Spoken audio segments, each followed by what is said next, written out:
देखा जाए न्यूटन का दूसरा नियम से क्या मिलता है, तो उसका बल का व्यंजक मिलता है जो एक होता है F/ma।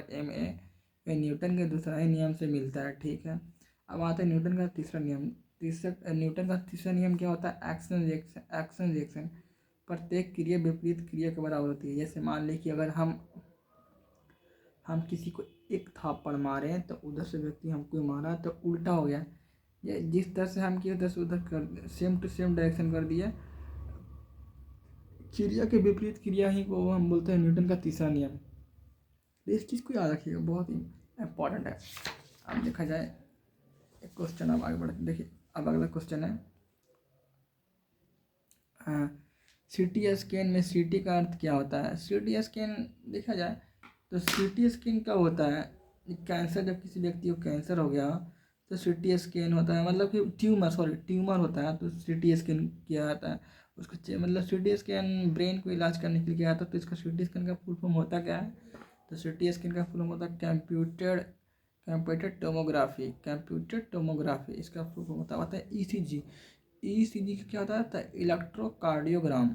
देखिए इसको याद करने का ट्रिक बता रहे हैं। ECG इलेक्ट्रोकार्डियोग्राम, तो कैसे याद करना है, ECG मन में इसको याद करने का ट्रिक ECG।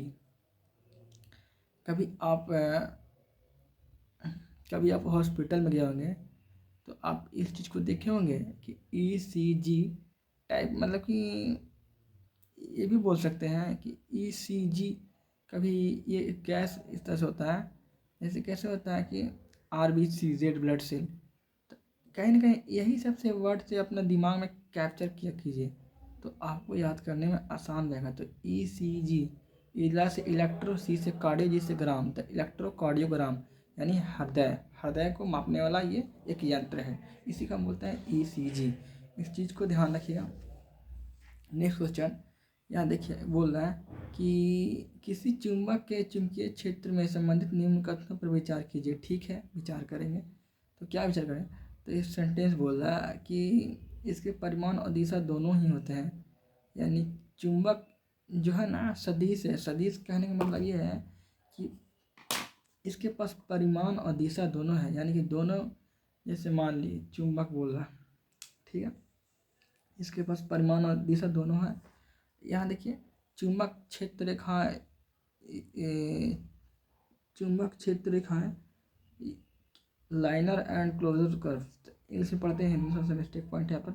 तो magnetic field lines are close curve, चुंबक की क्षेत्र रेखाएं बंद वक्र होती है। बात सही है, होती है। तो यहाँ से सेंटेंस हमारा उत्तर रहेगा दोनों, बोथ ए एंड बी। ठीक, देखा जाए अब यहाँ पर 79 क्वेश्चन, एटम बम का आविष्कार किसने किया था। बहुत अच्छा क्वेश्चन। एटम बम का आविष्कार जो रॉबर्ट ओपेनहाइमर ने किया था। इस चीज़ को याद रखिएगा, बहुत ही इंपॉर्टेंट है। तो कौन, एटम बम का आविष्कार जो रॉबर्ट ओपेनहाइमर। अगर ज़्यादा नहीं आ रहा तो ऐसे आती है कि एटम बम, कोई अधिकतर लोग बोलता है एटम बम। तो एटम बम आप रोबोट फिल्म देखोगे तो रॉबर्ट जो रहता है तो कितना एटम बम उड़ाता है, तो यहाँ पर जे रॉबर्ट ओपेनहाइमर, मतलब रॉबर्ट खुल्लम बम उड़ाता है ना रोबोट में। रोबोट 2.0 फिल्म है, रोबोट भी है। तो ओपेनहाइमर में, यानी कि जे रॉबर्ट ओपेनहाइमर इसका आविष्कारक। आते हैं नेक्स्ट क्वेश्चन। देखा जाए एक्सरे जो अब चिकित्सा के क्षेत्र में दैनिक रूप में रोग निदान के लिए उपयोग किया जाता है, उसकी खोज किसके द्वारा की गई थी, तो विल्हेम रॉन्टजन। एक्सरे की खोज किसने की थी, ज़्यादा याद करने का ट्रिक यहाँ से ऐसे करिए, इतना सीधे देखिए, एक्सरे मेन पॉइंट देखिए, याद करने के बाद इसको पॉइंट सीधे ऑप्शन पा जाइए। एक्सरे यहाँ देखिए कौन खोज किया, तो विल्हेम रॉन्टजन। इतना ये सब पढ़ने के चक्कर में ना दिमाग आधा टाइम पास इसी में हो जाता है। अगर एग्ज़ाम क्वालिफायर करना है तो पहले क्वेश्चन को शॉर्ट ट्रिक देखिए कि कहाँ से हमको शॉर्ट आंसर मिल रहा है। अगर एक पॉइंट भी समझ गए तो पट तो दिमाग में दौड़ाइए। अगर ज़्यादा लगता है कि नहीं सब मैचिंग कर रहा है तो क्वेश्चन को ध्यान से पढ़ के मारिए। ऐसे लगता है यहाँ देखिए एक्सरे डिस्कवर चिकित्सा खोज, समझिए क्यों किसी खोज के बारे में बोल रहे हैं, सीधे यहाँ से लगा दीजिए। देखा जाए नवकीय संलयन के दौरान क्या होता है, बहुत अच्छा question. What happen during nuclear fusion is, question कितना सॉलिड है। देखिए नाभिकीय विखंडन होता क्या है, पहले ये समझ लीजिए। देखिए इसका कहने का अर्थ ये दे रहा, जैसे नाभिकीय कहना नाभिक मतलब कि कुछ नाभिक। तो इसका पहला ऑप्शन है न्यूट्रॉन बमबारी से भारी न्यूक्लियर खंडित होती है, ये बोल रहा है। क्या न्यूट्रॉन बमबारी से भारी न्यूक्लियस खंडित होती है? जी नहीं, ये गलत बोला। यहाँ एक भारी न्यूक्लियस स्वतः ही खंडित हो जाती है। क्या एक भारी न्यूक्लियस स्वतः ही खंडित हो जाती है? मतलब कहने मतलब कि एक भारी न्यूक्लियस अपने बढ़ जाती है? नहीं, गलत है। ये क्वेश्चन है, दो हल्के न्यूक्लियाइड मिलकर एक भारी न्यूक्लियस बनाते हैं। हाँ, ये हो सकता है, क्योंकि अगर एक न्यूक्लियाइड और उधर से एक न्यूक्लियाइड, दो न्यूक्लियाइड मिलेगा आपस में तो एक भारी न्यूक्लियस बनेगा, साधारण सी बात है। क्वेश्चन देखा जाए, परमाणु विखंडन की प्रक्रियाएं क्या होती है? तो एक भारी परमाणु नाभिक के उपखंडों में टूटना। परमाणु विखंडन की प्रक्रिया क्या होती है? तो एक भारी परमाणु नाभिक के उपखंडों में टूटना।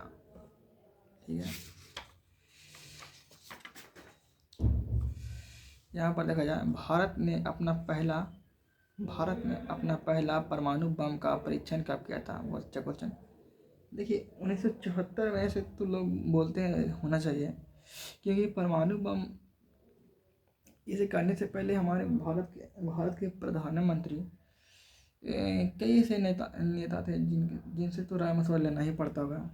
तो इसका 1974 में भारत में पहला परमाणु बम का आविष्कार किया गया था, परीक्षण किया गया था।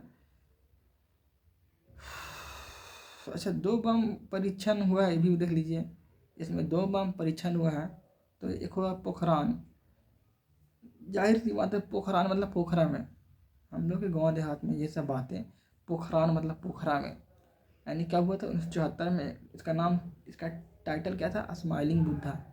बुद्धा का मतलब हमारे बुद्ध, गौतम बुद्ध मुस्कुरा रहे थे जब 1974 में पहला परमाणु बम का परीक्षण किया गया, तब ये मुस्कुरा रहे थे। टाइटल क्या था? स्माइलिंग बुद्धा। एक था पोखरान यहाँ पर था ही। तो 11 मई 1998 में टाइटल था ऑपरेशन शक्ति। बहुत ही अच्छा क्वेश्चन, ऑपरेशन शक्ति। देखिए अब सूर्य की ऊर्जा किस माध्यम से उत्पन्न होती है? बहुत अच्छा क्वेश्चन। सूर्य की ऊर्जा, नाभिकीय संलयन के बारे में समझ लीजिए। नाभिकीय संलयन सूर्य में जो भरी हुई जो गैस रहती है, न्यूक्लियर फिजन जो होती है, यहाँ नाभिकीय संलयन जो रहती है सूर्य में उपस्थित रहती है। यहाँ देखा जाए, ऑक्सीजन मिलके यहाँ हीट देता है, हाइड्रोजन मिलके helium plus heat, He plus heat उष्मा। Example hydrogen bomb. ठीक है, हाइड्रोजन बम के जनक कौन है? तो एडवर्ड टेलर। हाइड्रोजन बम के जनक एडवर्ड टेलर। ठीक है, तो सूर्य की ऊर्जा किस माध्यम से उत्पन्न होती है? तो नाभिकीय संलयन से। जब कोई पूछे कि सूर्य की किस माध्यम से उत्पन्न ऊर्जा होती है, तो नाभिकीय संलयन। बहुत ही वीवीआई क्वेश्चन। देखा जाए, परमाणु बम जो था, तो परमाणु बम नाभिकीय विखंडन यानी इसका न्यूक्लियर फ्यूजन। यह है क्वेश्चन हमारा कि पहले पेट्रोल से चलने वाली कार का इंजन द्वारा क्या बनाया गया था? तो कार्ल बेंजन। किसने बनाया था? कार का इंजन द्वारा किसके द्वारा बनाया गया था? तो कार्ल बेंजन 1886 में। ये देखा जाए, बैंड एंड का आविष्कार किसने किया था? तो एल डिक्सन। बैंड एल का आविष्कार एल डिक्सन ने किया था। ठीक है, अब देखा जाए, पोलियो वैक्सीन का खोज लुइस पैस्चर। पोलियो वैक्सीन का खोज लुइस पैस्चर ने किया था। इस चीज़ को आप लोग याद रखिएगा, भूलिएगा नहीं। बहुत ही क्वेश्चन है, बताया। देखा जाए, वायुमंडल में ओजोन को मापने के लिए यूवी स्पेक्ट्रोफोटोमीटर किसके विकसित किया था? तो 1924 में GMB Dobson, professor GMB Dobson. ठीक, यूवी रे परावैंगनिक किरणें ओजोन लेयर से। ठीक, ओजोन लेयर कहने मतलब कि एक ओजोन लेयर हमारे सूर्य के जैसे पृथ्वी तल से ऊपर में है, ओजोन का सूत्र हमारा O3 होता है। इस अगर ओजोन परत ना रहे, अगर धीरे धीरे ये खराब होती जा रही है, आने वाले समय में अगर ओजोन परत खराब होती है तो हमारे शरीर में त्वचा कैंसर बीमारी नामक हो सकती है, ठीक है, जिससे हमारे शरीर गलगल के गिरने लगेंगे। स्ट्रेटोस्फीयर समताप मंडल में रहती है। ओजोन परत की मोटाई, देखिए ओजोन परत की मोटाई डॉप्सन से मापी जाती है। डॉप्सन से याद आया, विराट कोहली की किताब एक डॉप्सन है, उस चीज़ को देखिएगा। मैं विराट कोहली का बहुत बड़ा फ़ैन हूँ। टेलीफोन का आविष्कारक कब कब किया गया था? 1876 में। तो टेलीफोन का आविष्कार 1876 में ग्राहम बेल ने किया था। तो सबसे पहले हेलो क्यों बोला जाता है? क्योंकि ग्राहम बेल का गर्लफ्रेंड का नाम था हेलो। इसी चलते फ़ोन करने से पहले, फ़ोन करने के बाद जब फ़ोन रिसीव कोई करता है या करती है तो हम पहले से हेलो बोलते हैं, उसके बाद अपना हाल चाल पूछते हैं। इस चीज़ को आप ध्यान रखिएगा। देखा जाए कार किस पर निर्भर नहीं करती? बहुत अच्छा क्वेश्चन। देखिए कार्य, ठीक है, कार्य बराबर थोड़ा सा कार, ठीक है, कार्य किस पे निर्भर नहीं करती है? तो देखिए विस्थापन पे करती है भाई, एकदम करती है। बल पे करती है। एफ और एस के बीच कोण, उस पे भी करती है। Angle between F and S, force and surface, sorry force and displacement करती है भाई। मोमेंटम में नहीं करती है। कार किस पर निर्भर नहीं करती है? मोमेंटम में नहीं, संवेग में नहीं करती है, ठीक है। थोड़ा सा ये पॉइंट देख आपको समझाते हैं। ये है अदिश राज्य। स्केलर, स्केलर मतलब क्या? ठीक, ऊर्जा। वर्क कारी बीमा सूत्र, ठीक, ml² t-2। फोर्स बल, फोर्स का डायमेंशन हम निकालते हैं ml t-2, ठीक। मोमेंटम क्या होता है? संवेग बराबर हमारा फार्मूला था एम भी। एम का मतलब आप क्या समझ सकते हैं? तो एम की मतलब आप मास समझ सकते हैं, वी का मतलब वेलोसिटी। तो एम इंटू वी यानी मोमेंटम। जब मास और वेलोसिटी को आपस में गुना करते हैं तो हमारा मोमेंटम निकल जाएगा। अब आते हैं इम्पल्स। इम्पल्स क्या? आवेग। तो जे बराबर, इम्पल्स को हम जे से डिनोट कर सकते हैं, तो force into time, F into force into time. यहाँ पर फोर्स को हम बल ही हमारा है, लेकिन फोर्स अभी यहाँ इसको एफ बराबर एम ए भी यूज़ कर सकते हैं। तो फोर्स को यहाँ फोर्स रहने दीजिए और मल्टीपल टाइम। इसका मात्रा होता है न्यूटन सेकेंड, जूल का मात्रक न्यूटन सेकेंड, ठीक। देखिए एक क्वेश्चन है, 20 एन का एक बाल, 20 एन का एक बल एक वस्तु को 2 मीटर विस्थापित कर देती है, ठीक। 20 न्यूटन का एक बल एक वस्तु को 2 मीटर विस्थापित कर देती है, ठीक। अगर मान लीजिए हम 20 न्यूटन लगा रहे हैं तो वस्तु 2 मीटर स्थापित हो गई और 20 जूल कार्य करता है। अब 20 जूल कार्य की गई तो बल और विस्थापन के बीच का कोण कितना बनेगा? तो आइए हम इसको निकालते हैं। देखिए हमारा एक फार्मूला है, एफ बराबर 20 एम, ठीक। सॉरी 20 फार्मूला नहीं है, मतलब दिया हुआ न्यूमेरिकल। एफ बराबर 20, एच बराबर 2 एम, डब्ल्यू बराबर 20 joule. W S cos theta एक फार्मूला होता है, वर्क बराबर होता है डब्ल्यू एस कॉस थीटा, ठीक। कौन पूछ रहा है? तो यहाँ पर ये जो हमारा डब्ल्यू है, डब्ल्यू दिया हुआ है कितना? 20 जूल दिया हुआ है। यहाँ पर F S cos theta, F भी 20 न्यूटन दिया हुआ है और S cos theta, S cos theta यानी एस भी हमारा है कितना? 2 मीटर विस्थापित किया जाता है, ठीक। तो 2 यहाँ पर और कोस थीटा, थीटा निकालना आता है। 20 से 1 कट जाएगा, 1/2 और 1/2 यानी कोस थीटा 1/2 क्या था? तो 60 डिग्री की मान होता है 1/2। इस चीज़ को आप ध्यान रखिएगा। देखिए फिर से बनाते हैं। जैसे मान ली कि यहाँ देखा जाए, जैसे मान ली कि एफ बराबर 20 न्यूटन दिया हुआ हमारा, ठीक है, और एस बराबर हमारा है 2 मीटर, ठीक।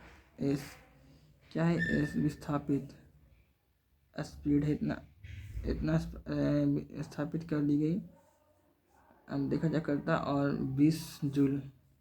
अब वर्क जो हमारा है 20 जूल, ठीक है। तो फार्मूला होता है W बराबर एफ एस कॉस थीटा, ठीक है।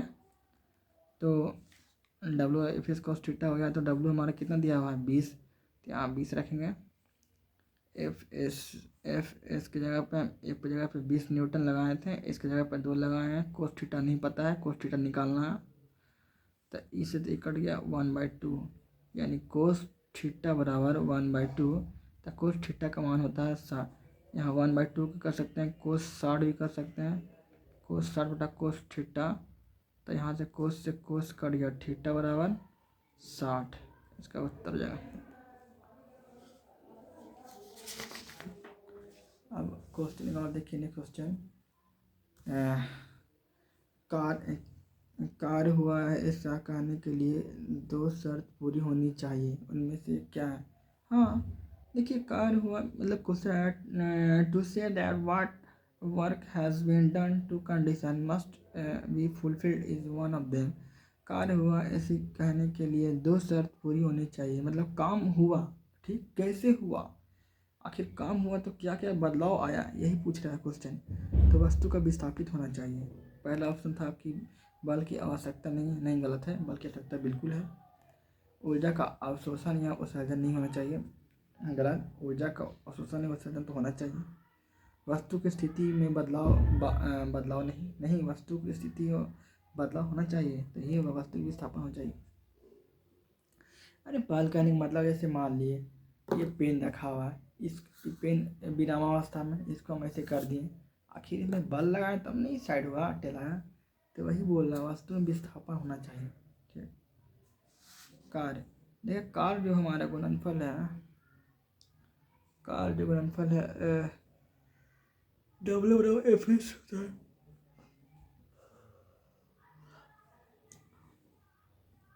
बल और वस्तु का बल की दिशा में विस्थापित होती है। आज के लिए इतना ही, थैंक यू।